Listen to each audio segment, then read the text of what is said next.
Қой сою тәртібін білесіз бе? Ертеректе әрбір қазақ жігіті мал сою және оны жіліктеу дәстүрін жақсы білетін. Шыны керек, бүгінде қойымды сойып берші деп көршісіне жүгіретін қазақтың қарасы көбейді.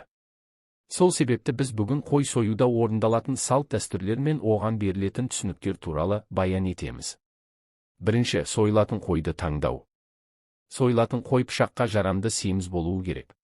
Буаз қой сойылмайды, өсімге қалдырылады. Көбіне қоңы жарамды қартаң қой таңдалады. Екінші, таңдалып алынған қойды қонаққа көрсетіп, бата сұрау. Сояр қой таңдалып, іріктеліп алынғаннан кейін үй иесі ағадал малын қонағына көрсетіп бата сұрайды. Үшінші, қысапшы пышағын, құманын дайындау. Үй иесі малын қонағына көрсетіп, оның ризашылығын алып жатқанда қасапшы пышағын сайлап, құманға жылы су құйып, шаптасын ыңғайлап қояды. Төртінші, малды бауыздау. Малды бауыздау үшін қан, жын төгіліп, үйдің маңын шыбын, шіркей басып кетпеу үшін малды аулаққа көбіне су жағасына апарып, төрт аяғын айқастыра қосып байлайды. Малдың басын құбылаға, оңтүстік-батысқа қаратып бісміллә деп бауыздауға кіріседі. Содан соң сенде жазық жоқ, менде азық жоқ деп бауыздап жатқан малынан амалсыздан болып жатқан іс екенін айтып кешірім сұрағандай аяушылық білдіреді.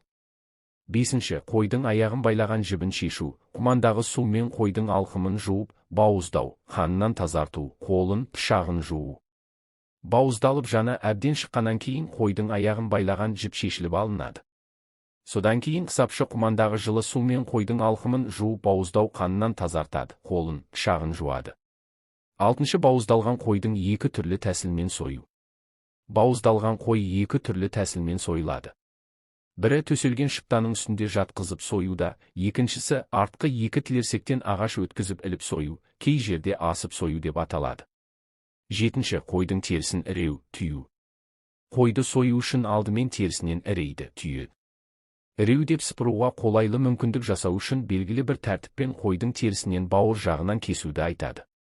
Сегізінші, бас пен төрт сирақты үйту. Тері сыпырылмас бұрын бөлек алынған бас пен сирақ үйтуге жіберіледі. Тоғызыншы, терісі сыпырылған қойдың денесін мүшелеу. Ал сіз қой соя аласыз ба? Пікіріңізді жаза кетіңіз.